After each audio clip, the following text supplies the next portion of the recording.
34 Christie, way back. Here we go then. Lights are on. Lights are off. Summerjack Laidlow get the drop. That's a good one. But Pekka Pavarenta. Then it's Birchall. Then a fantastic drop there. That was a really good one by the 95 Blackstock.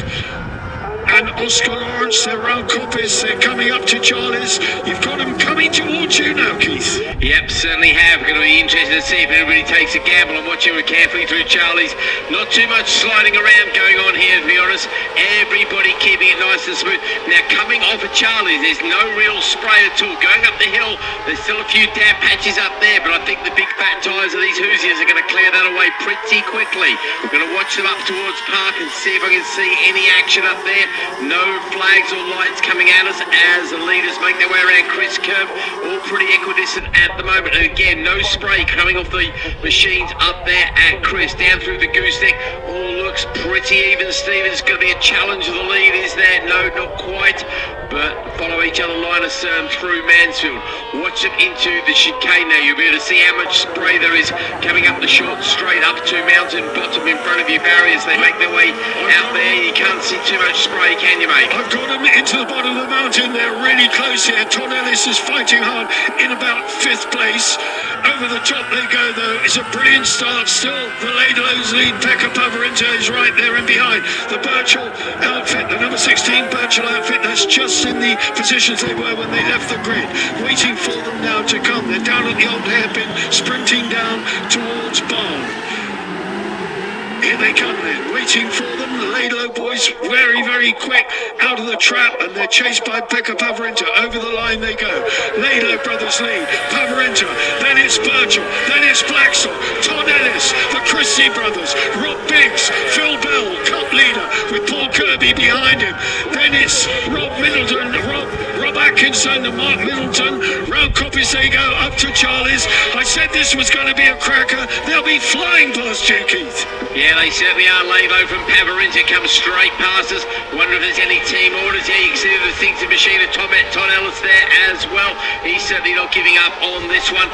No great changes at all. It's still Birchall and Rosny there in 3rd place. Blackstock and Lawrence behind them. Fortunately, no jump starts this time, I don't think, are there, Barry? No, nothing at all. 16 runners out there, all clean and tidy. And I'm waiting for them to drop down there. They're about at the gooseneck, heading down towards the chicane. I'm waiting for them to appear as they come along the bottom there. Yep, down towards Mansfield, a little bit closer there going into Mansfield. Pavarenta closes up on the break, might just be the accordion effect, but he's only 2 or 3 machine lengths behind his teammates there. Then there's another couple of bike lengths back, and I tell you what, that battle for 3rd looking very close. Birchall and Rosny very near each other. Blackstock knows what's at stake here. He's gone past Ben Birchall. Lewis Blackstock and Oscar Lawrence up to 3rd. Past Ben Birchall and Paddy Rosny. So Paddy Rosny, Blackstock's former passenger, they're into the woodland section. Pavarenta is using all his wile, all his guile, all his technique, his 5 world championships. Not for nothing is that man a multiple world champion. Such an accomplished sidecar driver. Conditions, any track, he's right with Laidlow. Pavarenta's going with him all the way. Blackstock in 3rd. Birchall, it's a breakaway 4. It's a 12-wheeler. Ellis in 5th over the line. Then it's Sam and Tom Christie, Rob Biggs and Phil Bell and the Kirbys. So there we have Kirby outfit. Rob Atkinson, 26, bringing up the back there. Kevin Cable going over. They're with you surely now in the thick of it. Yeah, certainly are. You say no great changes between them.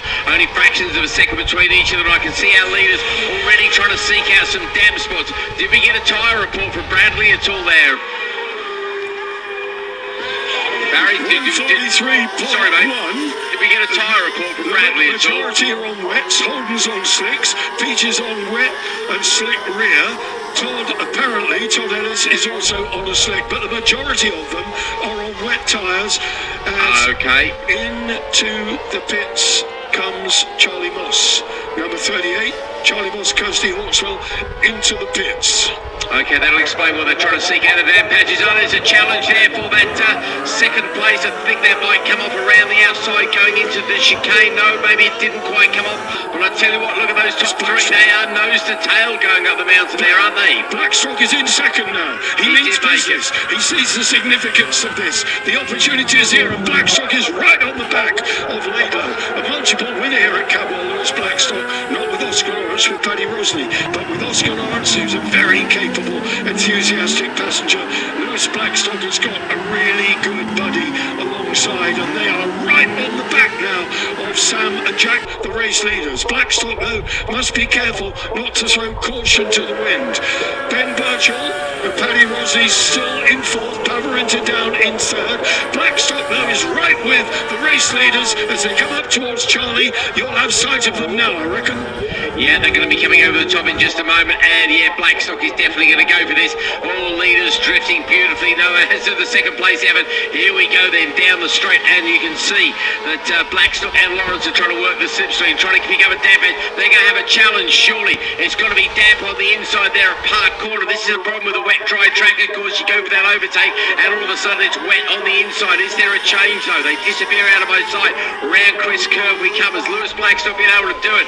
Can't quite see from this distance. I think he has. I think that's Blackstock who's now taken over the front running from the Laidlows. Yes, indeed. Oh, well done. I'm filled with anticipation because I see them break out from under that bridge and the trees. That's the only sight I've got as they come down through Mansfield. I'm sure that's where they are now. You're and right. they've got the chicane in front of them, and it is Lewis Blackstock and Oscar Lawrence leading this race. Sam and Jack Laidlow now have been demoted. That's not what they wanted to see. Pekka Pavarinta still there. Birchall and Paddy Rosney hanging on with the Honda in fourth place. A brilliant. And let's mention the Dean Wright chassis as well. That is a Honda Dean Wright chassis that Birchall is riding, partly developing, helping Dean Wright with the progress of the brand. And he's doing a really, really great job with it in fourth place. And now those front four outfits are breaking away in the woods, looking towards Blackstock, who's opening a lead. Lado now coming under pressure from Pavarinta. The Finn is on the back of Sam and Jack Lado. There will be no disgrace. He's going for the left as they go into Coppice. Pavarinta's taken second place from the Lados. What a ride by the Finn, who had never seen Cadwell before. He came here on Friday, wide-eyed and legless. Well, it'll be interesting to see if he can close that gap down. We'll have to keep an eye on it on the timing screens there. The 44 machine, the passenger tucking in as much as they dare as they try to catch Blackstock. I tell you what, though, to beat a world champion, albeit on slightly more home turf than he's used to, still be an impressive little result to have on your CV, wouldn't it? So I bet you the Blackstock is going to be pushing on as hard as he dares.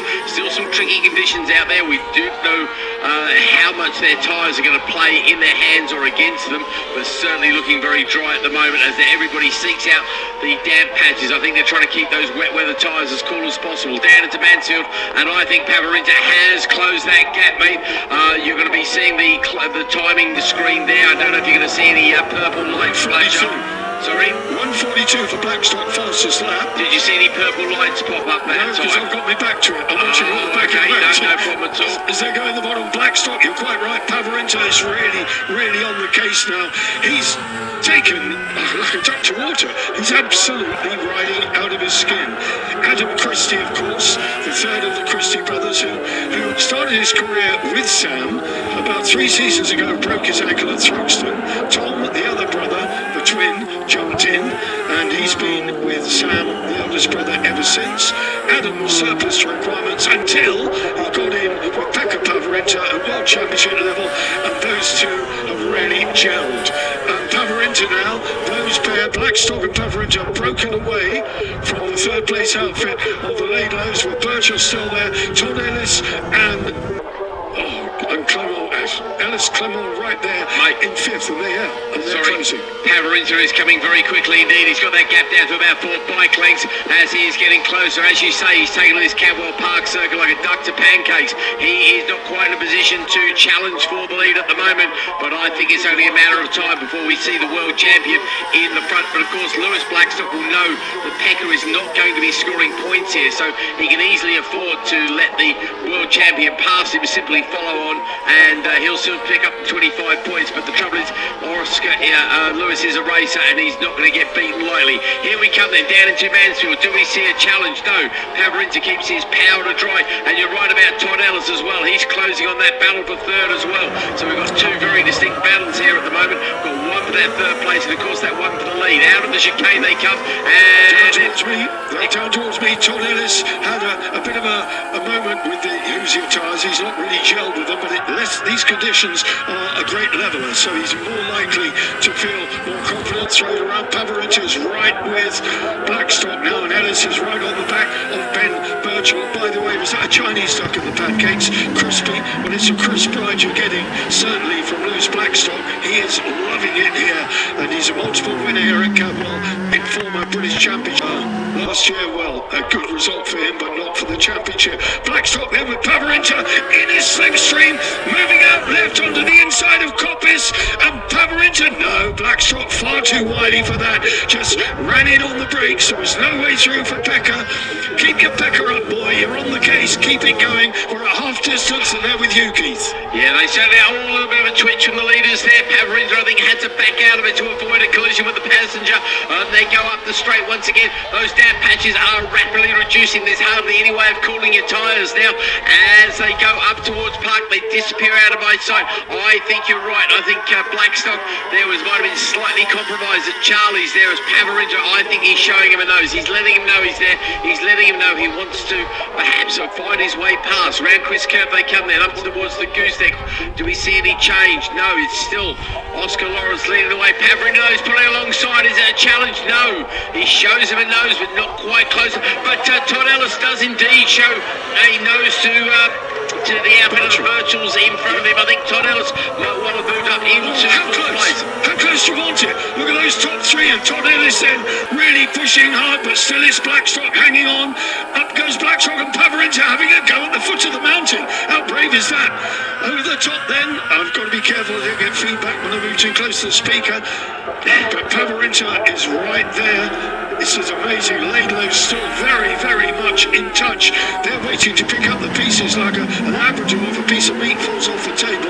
Whose piece of meat is it going to be? That's the point, if at all.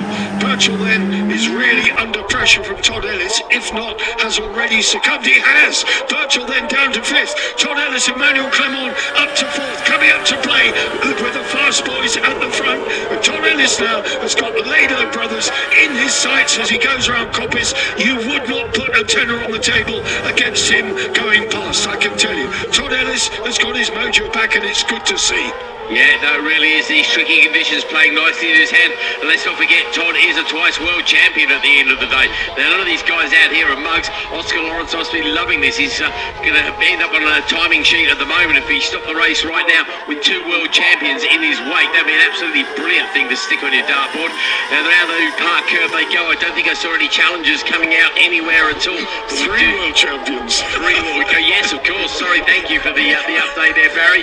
Yeah, indeed. So Oscar Lawrence is definitely showing he can do the business. Lewis Blackstock with Oscar Lawrence alongside. So I'm getting confused because Todd Ellis is moving up into that third place and he's looking for second place now. Yeah. So Todd wants to remind Pekka, I think, took the championship away from him. Todd Ellis is a lap record holder around here. Is he? Not going to make any difference other than the fact that he knows Cadwell like the back of his hand, and that's eminently clear now as he's with the Laidlows. He's having a look. I think Pekka almost went round Blackstock at the foot of the mountain. Is that possible?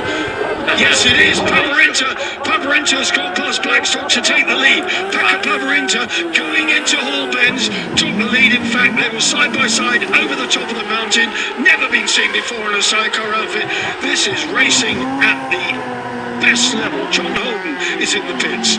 John Holden will fill that to have retired. Pekka Pavarinta, a country mile his lead as he goes over the line. The Finn, Blackstock, Ellis in third, Laidlow fourth, Birchall then in fifth. Still these five outfits circulate in line astern with the Christie brothers seemingly unable to do anything to close down the leaders. Rob Biggs comes next. The leading pack is with you again. They certainly are. And Pavrinda, I can't believe that. We thought the Finn would do well in these tricky conditions and certainly played into his hands very nicely indeed. What I can't believe is the gap he's already managed to pull out. I think the others must have had a bit of an offline twitch or something like that that's given him that little bit of a break. Be interesting to see if they can close the gap down. Certainly, Blackstock knows his way around this circuit very nicely indeed. He'll only be very happy though that he'll know that Pavrinda is not scoring points in the British Championship, so he'll be happy to stay there. Todd Ellis, I guess, is Todd Ellis scoring points? He is in the British Championship. Oh, Todd Ellis for the lead. He goes down side by side. Must be a little bit of body rub there surely at the apex. I think you're going to see Todd Ellis leading. He is in second place, sorry, as they come out of the chicane. That's Todd and the man moved up to second place. Can they take the fight to Pavrinda? But they're running out of time very rapidly, aren't they, Barry? This is a penultimate lap. One lap to go then when they go over the line this time. Pekka Pavrinta then, 1.3 seconds advantage over Blackstock, who's just dropped back because Todd Ellis has moved up. What a fantastic charge by Ellis and Clement. Laidlow boys there are fighting off a challenge from Birchall and Rosley, waiting for them to... I just don't know what's going to happen in the woods. It's anybody's guess, I can tell you. They are so close. The second, third and fourth. No disputing the leader though.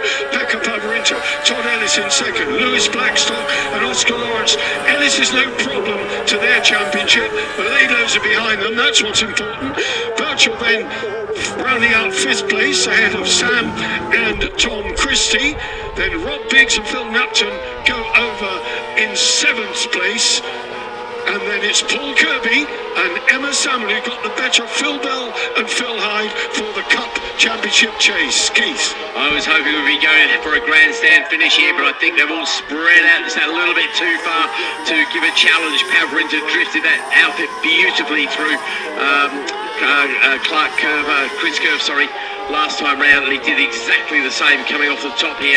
He's coming towards the gooseneck now, and he's in so control. He really is. Clips the curve beautifully on the inside. For a man who didn't know his way around Cadwell Park before Friday morning, he certainly well and truly found his mojo here. I tell you what is good though to see Todd Ellis back on the podium, and I don't think he's going to get any higher, but I tell you what, he's closing that gap. He's making the most of this. He is trying to get... Inspired him with the choice of tyres. He might be getting confidence, or he's found his way to ride through the Hoosier barrier that he had built for himself. He's now going really, really well in second place, but this time the checkered flag will be shown at the finish, and it will be shown, unless some misfortune befalls him, out of my sight, to Pekka Pavrinta and Adam Christie, the Flying Finn, the five-times world champion is leading now. Todd Ellis, Emmanuel Clement, a double world champion. Over they go. Checkered flag for Pavrinta. Checkered flag. Blackstock confirmed on the podium there for third. Then it's the Laidlow brothers, Ben Birchall and Paddy Rosley. Fifth place ahead of Sam and Tom Christie, the 34 Hannafin Racing Yamaha. Rob Biggs bringing it home in seventh place. And the first of the privateers, we're expecting to see the 27 of Paul Kirby with young Emma Salmon on board. What a result for him, having passed Phil Bell and Phil Hyde 2 laps ago. Well, we thought it would be a cracker. Keith, thank you. You were really fired up. You'll have to go and have a lie down in the dark room. I'll tell you what, mate, it was one of those races where it gives you the opportunity to get the voice right up to fever pitch, doesn't it? It really was great stuff. We were hoping for a good race, and they certainly turned the action on there. We absolutely got one. Confirmation then, Pavrinta from Ellis. What a result for the Finn. A brilliant display from a quality rider. Ellis did well to come from sixth place on the opening lap up to the runner-up spot. Blackstock and Lawrence, fantastic. Had the lead, took the lead, but they were worn down by the relentless attacks by Pavrinta and Ellis. Laidlow, Birchall, that's the top five. Christie brothers in six ahead of Biggs, Kirby, Bell, Atkinson and Middleton, Kevin Cable 11th, Kirker could go lightly in 12th place ahead of Andy Peach and Josh Hope. Fantastic 10-lapper. It wouldn't have made any difference. Well, Todd Ellis might have caught the race leader had it gone for 2 more laps. Keith, thank you. You did a great job. Cheers, mate. I'll do what I can for you, Barry. Thank you very much indeed. Really good to have the voice of experience there. And I guess I get my young voice back in the shape of Mr. Hicks. Are you there, sir? I'm right here. Hello. Excellent.